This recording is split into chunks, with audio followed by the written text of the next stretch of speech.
여기가 흑석통문. 그러니까 현충원을 세로로 중간쯤 반 정도 자른다고 할 때 정상에서 보면 좌측 날개에 해당하는 부분입니다. 풍수적으로 해석하면 좌청룡 길입니다. 여기는 비포장 도로가 좀 있어가지고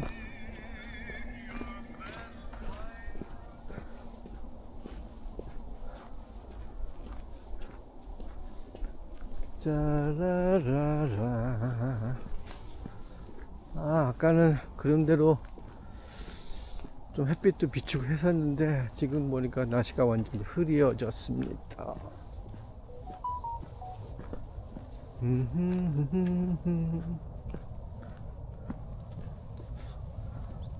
외장 마이크가 빨리 와야지 시험을 해볼 텐데 이거 말이야.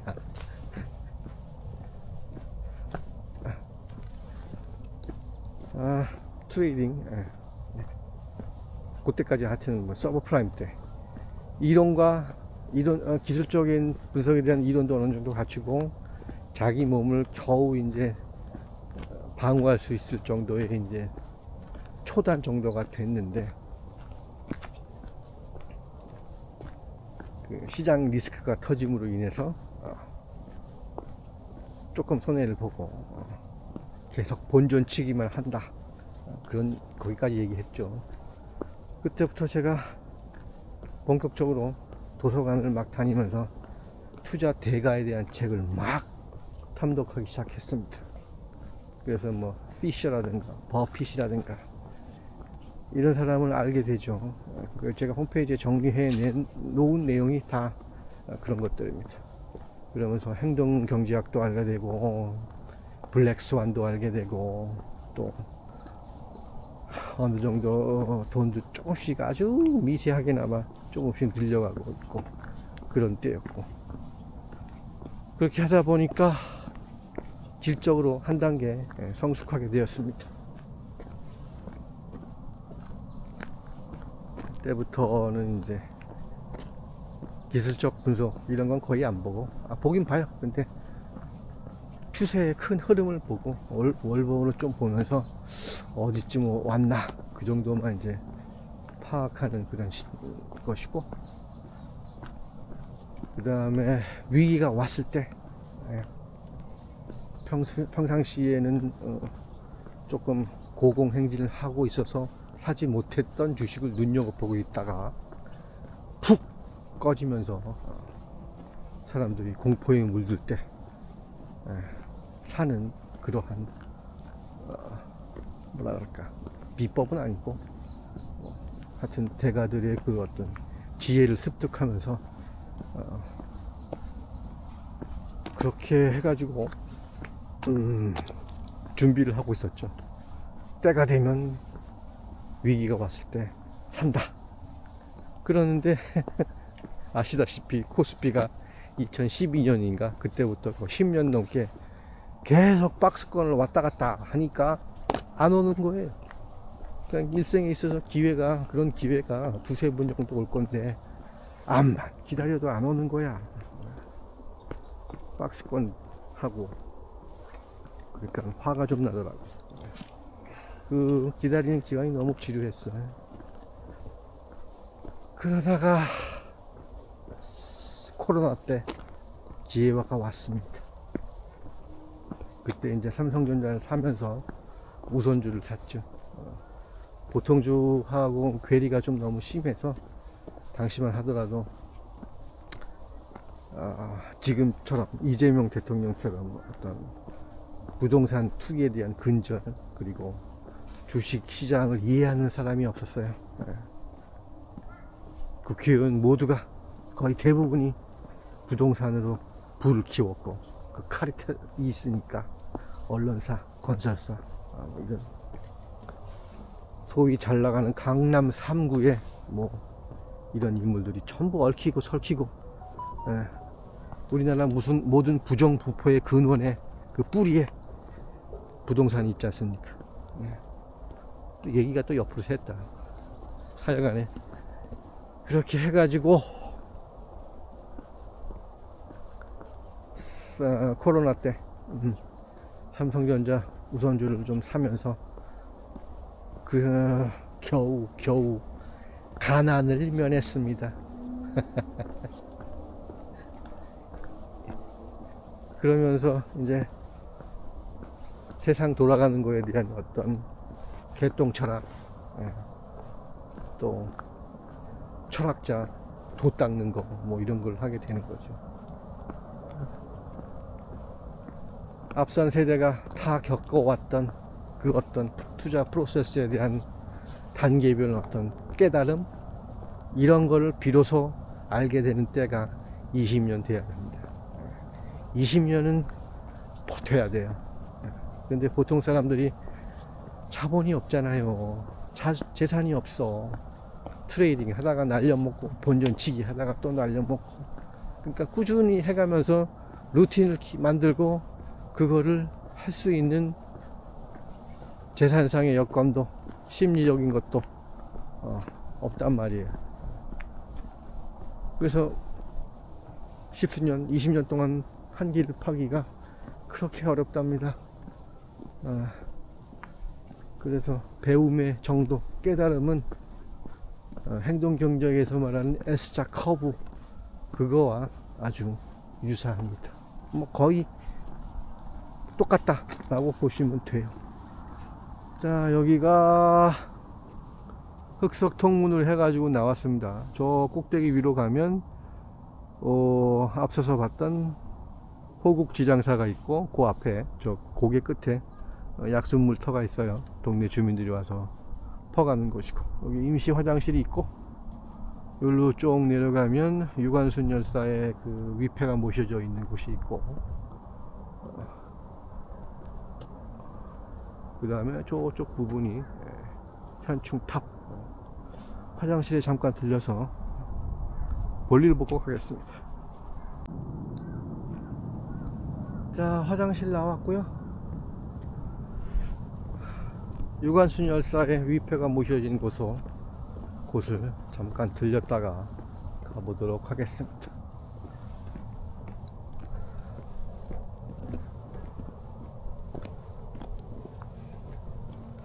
그래서 저의 이런 경험, 이런 것들을 젊은 세대에게 참 나눠주고 싶었는데, 그래서 뭐 칼럼도 쓰고 하는데 안 돼요.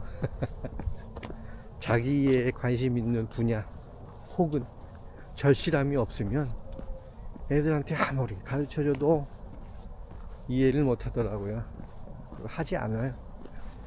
제가 알아서 할게요 그러고 안 합니다. 사실 20년 동안 제가 이제 너희들은 ETF를 사가지고 사면서 그걸로 목돈을 만들어라 이렇게 얘기를 하는데, 사람은 당장에 주어지는 그 어떤 보상의 포인트가 맞춰져 있어요. 우리는 그렇게 설계가 돼 있어. 그래가지고 그게 본능에 맞지 않으니까 그걸 수용하지 못하는 겁니다. 그렇게 해가지고 오랫동안 힘든 생활을 하면서 뭐 한 40대쯤 돼야지 겨우 그런 걸 좀 깨닫게 되더라고요. 뭐 물론 그거를 깨닫지 못하고 그냥 평생은 그렇게 사는 사람도 있고, 그래서 20년 동안 어떤 뭐 목돈을 모으기 위해서 ETF를 사야 한다면 잘게 끊어서 1년 단위로 끊어서 어떤 성과를 보여주고 결과물에 대한 보상도 조금씩 챙겨주고 그래야만이 가능하고, 두 번째는 강제적으로 이렇게 불입할 수 있는 그런 시스템을 만들어야 되는데 아직까지 그러한 거는 없죠. 대한민국에 그러한 제도는 없습니다. 부동산으로 얘기를 한다면 청약저축 이런 비슷한 개념이에요.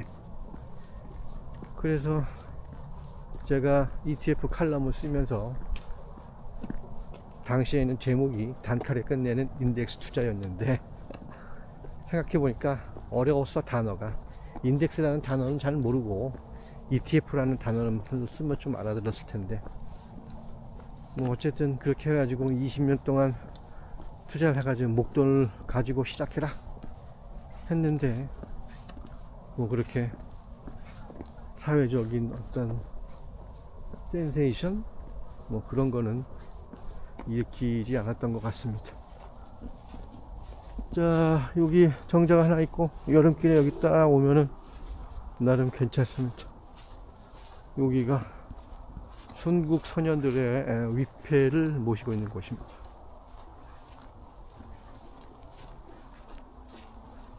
그래서 제가 막 투자자로서 20년 동안 막 하다 보니까 문득 떠오른 게 그 생각이었어요.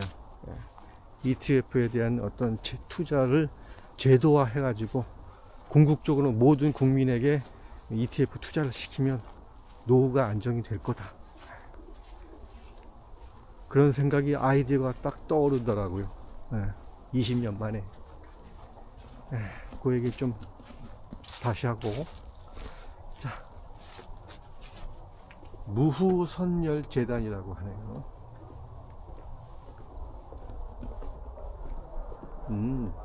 아하. 아이고. 순국선열 영위.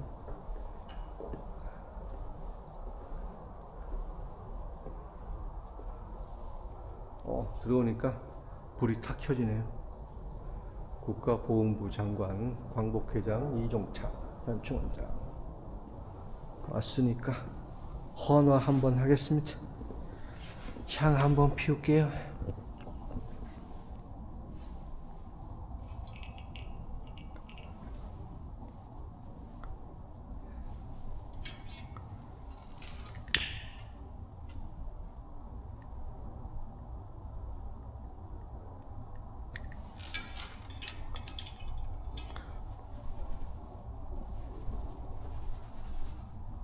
예, 3개 꼽았습니다.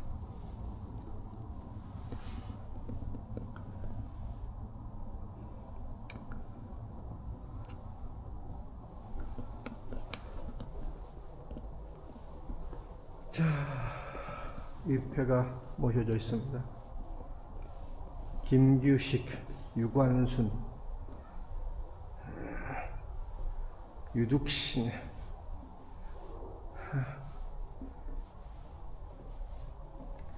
이의준, 이재천, 윤기석, 김봉준, 명재세.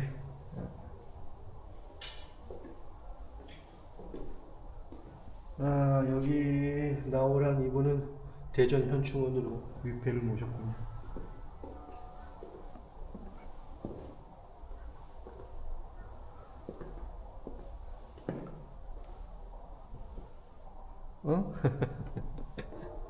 현직 대통령하고 동명이인이 여기 있습니다. 이재명 영위.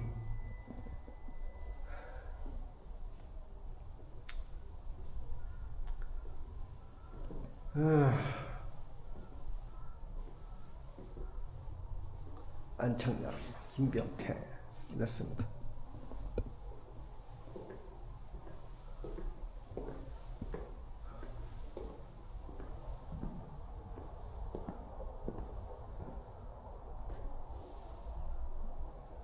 이분들이 있었기에 지금의 대한민국이 될 수 있었죠. 아직 친일파를 일소하지는 못했지만 그래도 조금씩 한 걸음씩 나아가지 않겠습니까? 이승만이가 친일파와 손잡고 이 나라를 이 모양 요 꼴로 만들었는데, 에휴, 생각해보면 볼수록 화딱지가 나는 일이죠.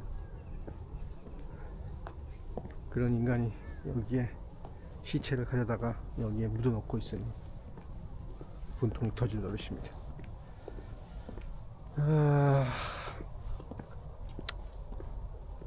뭐 생각하면 할수록 화가 나니까 그 얘기는 또 다음에 할 수 있겠고. 자, 여기가 민족의 얼.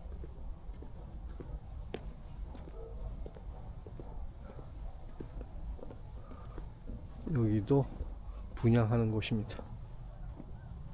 분양 뚜껑 한번 열어볼까요? 이렇게 향하고 라이터가 준비되어 있습니다. 분양하시고 묵념 한번 하고 가시면 되겠네요. 자, 저쪽이 현충탑입니다. 이전 영상에서 보셨죠? 오늘 후손분이 묘소를 찾은 것 같습니다. 이쪽이 정자가 하나 있으니까 좀 쉬었다가 갈게요. 한 7,000번은 걸은 것 같아요. 충렬대 독립유공자 임시정부 요인 묘역.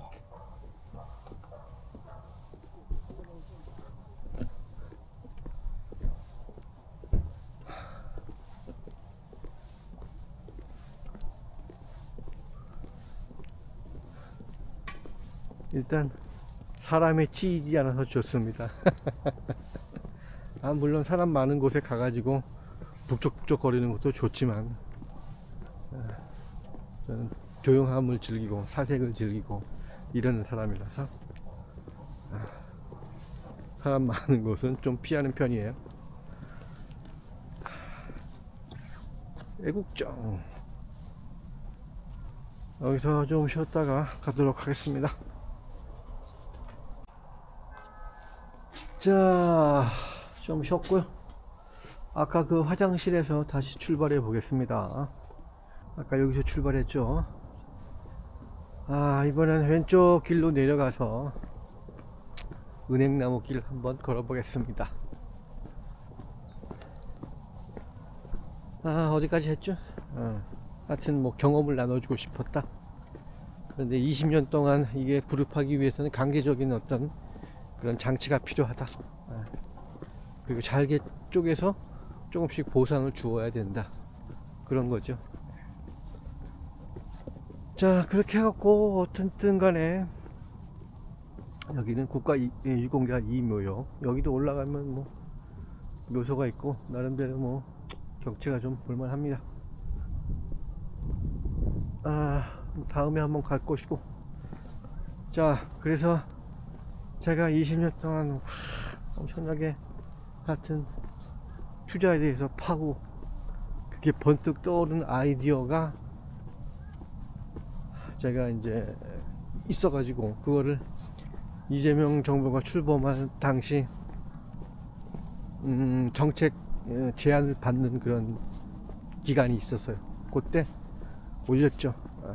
천년 대계 ETF라는 것을 저희도 방안에 대해서 딱 올렸는데 보는 사람이 없어요.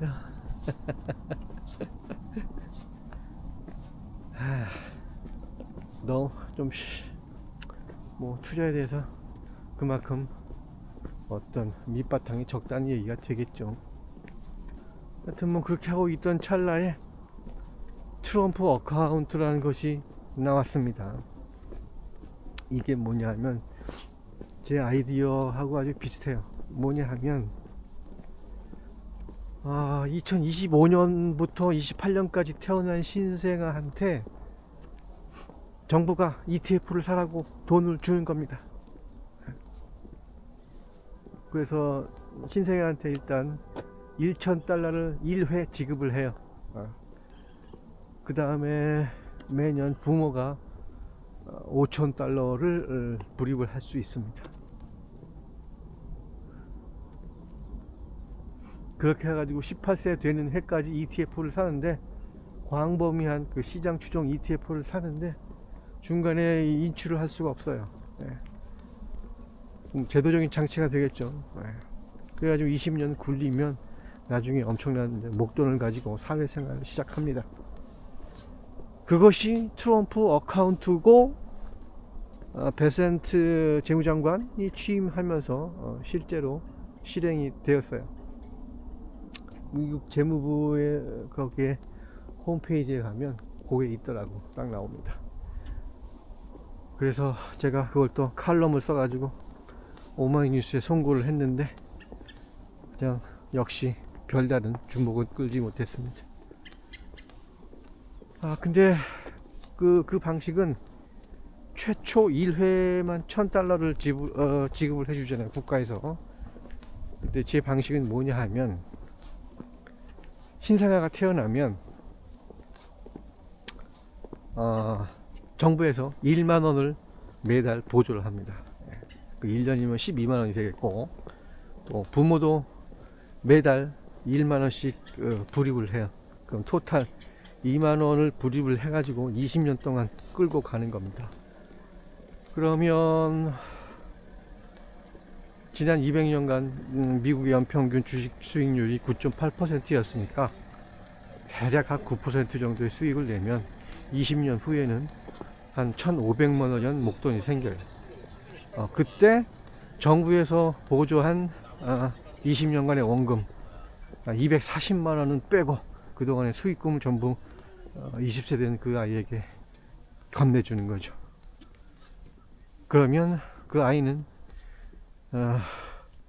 성년이 되어서 목돈을 가지고 이제 사회생활을 시작하는 것이고, 그렇다면 불이백을 뭐 1만원으로 제한할 필요가 있느냐. 저소득 계층에게는 좀 더 많은 혜택을 주고 뭐 최대 뭐 몇십 10만원 뭐 20만원 이렇게 증액을 해서 20년 동안 끌고 가면 얼마나 좋겠냐. 신생아가 지금 2022년인가 그 기준으로 23만 명이 태어났습니다. 그러면 앞으로 25만 명이라고 잡고, 그러면 10년 동안 들어가는 예산이 한 300억 원 정도 돼요. 1년 동안, 1년에 정도 300억 원. 그러면 우리나라 1년 예산이 730조 정도 되니까 0.004% 밖에 재정 부담이 없어요. 이거는 인플레를 유발하지 않죠. 인출을 할 수 없으니까. 20년 후에 인출을 해야 되니까. 그러면 얼마나 좋겠습니까? 인플레 없고 자산을 증식하고 궁극적으로 모든 국민이 뭐 건강보험료처럼 그렇게 어느 정도 강제적으로 재산을 불입하게 되면 나중에 노후의 안전판 역할을 하고 부동산에 함몰되어 있는 우리나라 자산 시장도 바뀌고 경제 성장에 일조하고 등등등 여러 가지 플러스 긍정적인 효과 있단 말이에요. 그런데 그게 너무 어려웠나, 뭐 사람들의 관심이 없었나, 그렇게 해가지고 그냥 흐지부지 되었습니다.